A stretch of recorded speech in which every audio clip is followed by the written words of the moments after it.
Here we are. Welcome. I feel like you should say welcome to me because I haven't been on for a few weeks. It's true. But before we do, Oh, yeah. Welcome to Tea for Lunch, a weekly show powered by Arcade. each week we'll serve you the top stories we're following in social media, entertainment, celebrity, and tech in 15 minutes or less. You can catch a show live on Instagram on Thursdays at about 12 p.m. Mountain Standard Time or on all podcast providers and YouTube every Friday. We're your hosts this week. I'm Mitzi. And I'm Mike. Yeah, you haven't been on the show for a while. Yeah, it's been a few weeks. This is my show now. It's been my show. I'm the captain now. Welcome back to Thank you. Tea for Lunch. It feels good. Yeah. I should be on more. You should be on more. I like to get out of the way and let people be on it, but I also like to be on it. So I like being on with you. thank you. We have good rapport. You don't know what I'm going to say. I know. And I feel like Could be a curveball. You and I are absorbed into different worlds when it comes to content. I don't think so, because when I watched Tea for Lunch last week, you went off about football, which is definitely true. my world. I felt like you were crushing on me because I was really kind of owning it. Yeah. Yeah, I had hard eyes for sure. Yeah. That was a good one. That was a good one. I felt like I had a lot to say on that one. So it was fun. And this week, I feel like we also have lots to say because we just watched Barbie. Well, you for the first time this week. Mm-hmm. Remember where there was a time where all we could talk about was Barbie, literally for weeks? Yeah, we just got through that and then I watched it. Yeah. So now it's we started again. What are your thoughts? I thought it was hilarious. Yeah. Yeah, it was funny. Yeah, it was the second time I watched it. And it was fun to watch it with you because I feel like the things that really connected for me were probably different than for you. Because you didn't grow up playing with Barbies. Not really. Barbies were around. Yeah. My sister had them, and even my brother and I kind of got involved sometimes, Totally. know? And now my daughter has some Barbies and Ken dolls and stuff like that. Mm-hmm. But did you connect with Ken in any way? Yeah, in the way that I just am a suck for your attention. I thought so. Yeah, that's about it though. Cool. I mean, his hair was pretty sick. He was yoked, fully yoked. Yeah, I mean, Ken doll is yoked. And I love the beach. You do love beach. Maybe there's more we have in common than I expected. Yeah. Anyways, Will Ferrell was You have a star. A lot going on. Will Ferrell was amazing. You know what? I didn't really pay attention to his character the first time I watched it because I was so enamored by everything else that was going on the screen. But the second time I watched it, I was laughing at every scene because he has such good physical comedy. Yes. When he passed out on the boardroom table. Yes. He's so funny. I also couldn't help but keep thinking throughout the movie how the younger girl seemed like a young Mila Kunis. Yes. Even the way she talked sometimes, I was like, dang, is she related? You know what? The husband of the mom also really reminded me of you. Come on. The way he was trying to learn Spanish. Right, yeah. It was really cute. I'm out here trying sometimes. I know that I've got the accent down for the 6 words I know. Yes, but exactly. Yeah, my vocabulary is not deep. But we have a lot going on over here. We're about to launch some exciting things. The first one being next week, we'll be launching our first ever mini course. We have been requested to teach before. We also have some people who who would like to work with us, and it's not always a fit. So this is a way that we can work with more people, share our knowledge. It's all about social media, so keep an eye out for that. What other courses are we working on? We're working on an email course, which will be coming up. We also are working on a scanning course. Yes, so more to come. And if there's something that you wish you could learn from us or feel like you wish you could have access to us in a certain way, let us know. We'd love to hear from you. Yeah, I'm pumped about this. We set some big goals for this year, and we're knocking them off. Yep. And Props then to the team. In addition to that, more exciting news. Yeah, the week after, we've got Waves dropping. Waves Season 7. We figured we just did Season 6, but we were in a roll as far as getting guests on and the production process and stuff like that. So we're going to drop another season before the end of the year, and then we'll see what happens next year. Season 7. Lucky number 7. Let's go. I love it. Yeah. Podcast after podcast after podcast after podcast. We're just trying to create the content. Yeah. Give the people what they want or need. Hopefully. And then other big news, next week, our Arcade Book Club is meeting for the first time. I need to start reading that book. You haven't started. Well, you have been reading it. Well, I bought it for myself. You can buy your own copy if you wish to. Well, what's yours is mine, right? I guess. I didn't intend to share my copy, and I have strategically been planning to read the whole book in a month. So I didn't leave any room to share my book with you. All right, audiobook it is. Get on Audible right after am this. also reading it on Audible, so I do both. So why are you gatekeeping the book, the hard copy? Because it's actually nice. I listened to so we're reading The Creative Act by Rick Rubin. I think that's what it's called. Yeah, I think so. But I heard a podcast with him, and I really liked the sound of his voice and how he talked. So it made me wonder about like the audiobook. So I'm like reading it sometimes and then listening to it sometimes, and I feel like I kind of get the best of both worlds. So you're double reading it. I'm double reading it. Wow. I might do that with a few more books, like especially if they're not fiction books, because I feel like some authors who are like nonfiction folks, like I feel like I like hearing their voices. They talk about it. You just like pick something else up out of it? Yeah, it's almost like, because I almost wish I could interview them, and I'm so used to like podcasts and them being on podcasts, I kind of want to like hear them in my ear. Anyways, it's a great book so far. It's not a book you can read fast, so good luck. You're one of those people, I just feel like I remember those people in like high school and university that would just like went over above and beyond. The ones who excel. I mean, I excelled. I actually, I don't think I'm a keener at all. I just feel like I'm in my reading era. So I am a keener when it comes to reading. It's a passion for you. Right now it is. And I used to be a big reader, like when I was younger.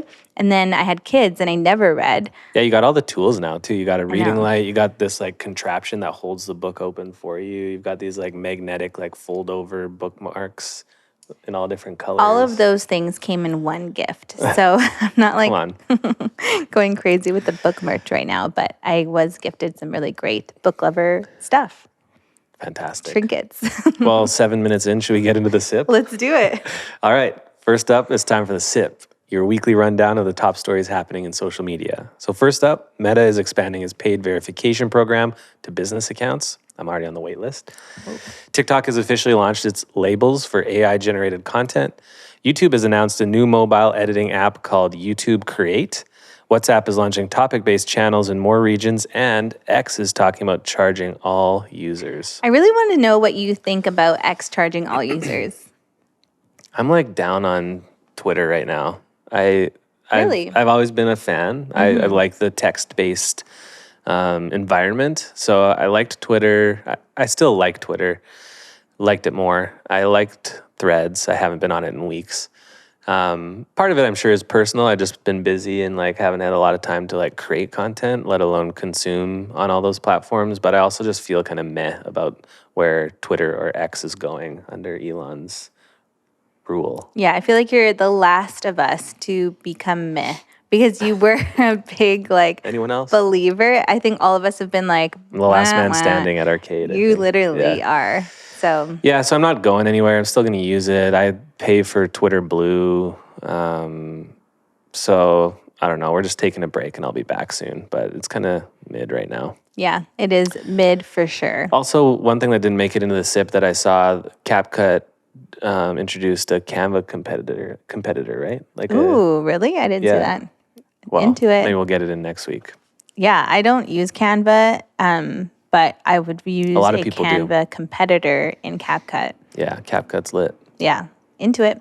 Okay, let's get into our first story. There is some beef happening with Halle Berry and Drake. Sad. So apparently Drake wanted to use a photo of Halle Berry getting slimed as cover art for his new single with SZA, Slime You Out. Drake and SZA posted the photo of Halle Berry without saying exactly what it's for. Once the single was released, Halle Berry shared an Instagram post of a pink square with words that said, "Sometimes you have to be the bigger guy, ... even if you're a woman." There's subtext to that. She responded to a comment about that post and shared that Drake didn't get permission from her to use the photo of her getting slimed for his cover art. And she said, "That's not cool. I thought better of him." She added a note explaining that why she posted the pink square, that sometimes the people that you admire disappoint you and need to be the bigger person and move on. So what happened was that Drake actually reached out to Halle Berry, asked if she could use that photo of her, and she said no. But then he ended up using it anyways, and he does have permission to use it because it's a Getty image, and he paid for the rights to use it through Getty. So he didn't technically need to ask her for permission to use it, but it is kind of shady to like ask to use it, and then they say no, and then you use it anyways. Yeah. Do you think he's still cheap? Like, do you think he's hoping that he could just get permission from her and not have to go through Getty? No, because apparently he asked her like a few days before went live. So it's like not like It was like an afterthought. Yeah. So she was like, she actually responded to a few other comments in that post saying that like, if you're planning to use it all along, that's fine. Like, why did you ask? Yeah. It's kind One of weird. point of clarification though is he did use it on Instagram, and so did SZA, but it's not actually the single cover art on Apple that's Music. It's just for the dogs art, like the album art. Right. So I don't know. I guess the principle is still the same. Like if you're gonna ask for permission and not get it and then still use it, like that's kind of lame. But I think he did what he needed to do to protect himself too. Yeah, like he's not gonna mess around and like get into legal trouble or anything. Yeah. But it's And he just still kind of a weird benefited thing from to the do. social hype. Also, Halle Berry is like an iconic like woman in like pop culture. It just feels like I feel like people rap about her all the time and they don't ask for permission to use her name. So I feel like Halle Berry is just like getting like so many people are using her face and likeness and name and stuff, and she's not getting like anything from it. True. That's what happens when you become such a big figure in pop culture. Definitely. I wonder if she just Couldn't doesn't relate. like the photo. What is the photo? Is it from like a Nickelodeon sort of Yeah, she situation? got slimed. And was she like, did she consent to that? To get slimed? Yeah. I don't know. Interesting. It's a deeper question. So many questions. More questions than answers today. I guess so.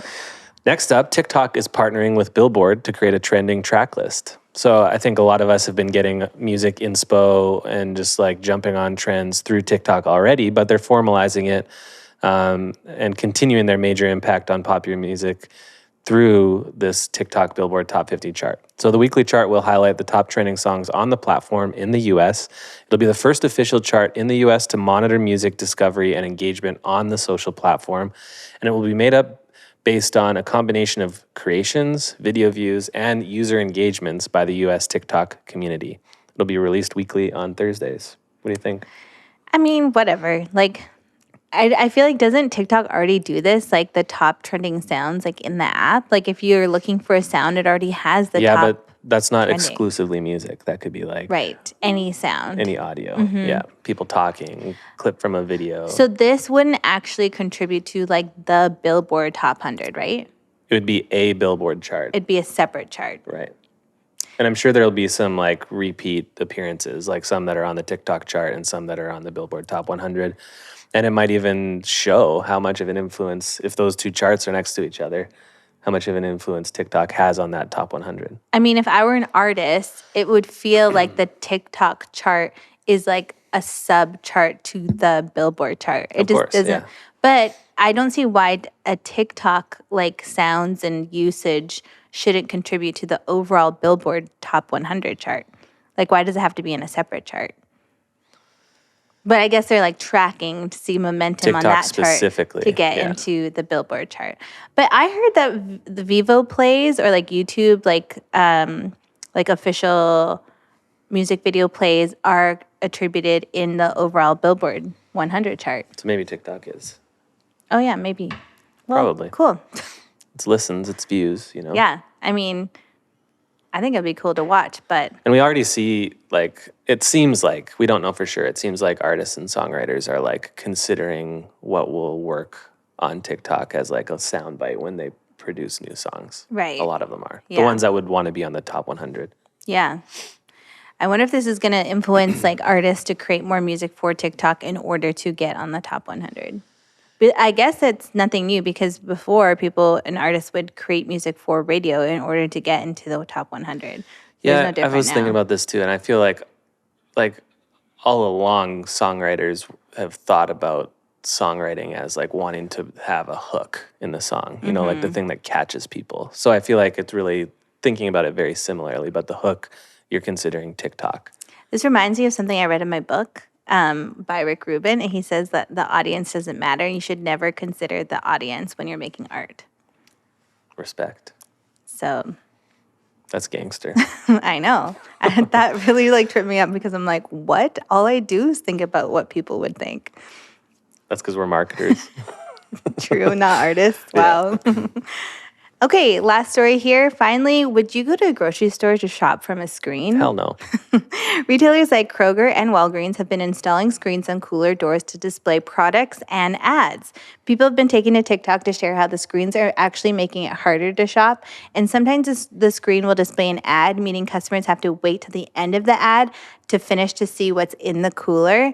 And other times, the screens will break and customers can't even see where the product is that they want. So this just feels like what's that show that had like those crazy dystopian episodes about like technology and like Black Mirror? Black Mirror. Why does this feel like Black Mirror? Because it feels like you would go into like you'd walk into like a physical store and just see screens all around. It just feels like I don't know, intense. Like It just feels like a miss. Like, if I'm going to shop from a screen, why don't I do it from my phone on a couch? Like, why do I have to Right. go to a grocery store just to look at a screen of and a why fridge? does every hard surface need to be an ad? Yeah. The fact that I have to wait for an ad to be over for me to pick what milk I want, like, that's so crazy to me. But also, can you just open it and No, see it's what just a milk? screen. Oh, so you don't even They're not doors, I don't think. Maybe we need to clarify that. Yeah. But yeah, it's a cooler with screens, and I think you pick what you want, and then it must like distribute it somewhere. Like, Yeah. kind of like a vending machine. kind of like the Amazon stores. Yeah. Oh, but different because in Amazon store you'd go in and like fill your cart and like walk out. Yeah, that's better. Like, Yeah. to still fill your cart, like follow the same process, but just walk out and not have to wait in a line. That's brilliant. But having to just like replace an actual fridge with a screen is silly. That's annoying. Yeah, I feel like if you're walking into a store, you should have the freedom and ability to just grab whatever you want, pay for it, and walk out. Like to wait for like an ad to like play before you can buy something. That's dumb. It reminds me of another miss that annoys me sometimes, but some fast food restaurants, they'll have like the digital menu boards, Yes. and the ones where it doesn't show everything, it has to like kind of flip through different slides of different parts of the menu. So if you're like trying to decide what burger you want, you have to wait like 15 seconds for it to go through like breakfast and like other like fish options and chicken before you get back to the burgers. It just takes way longer. Yeah, some things are just best to be analog. Where are the UX people for like this IRL experience? Yeah. You know? Yeah, where's the UX experts for IRL? Yeah, come on, folks. Let's get Maybe going. that will be a future job. It probably already is a job. They're just not doing a good job at McDonald's or wherever Yeah, it is. I wonder if it is a real job that already Yes, it is. 100% it is. like an interior designer. No. Oh, No, like a experiential is kind it of situation. or is it just like a real job that like is part of like our life that we're just not thinking about? I don't know. I just know we've been talking for 18 minutes. All right. Well, thanks for joining us. That's all for today. Hope you had a great time listening. Now that we've and- wet your palate, go eat something more substantial.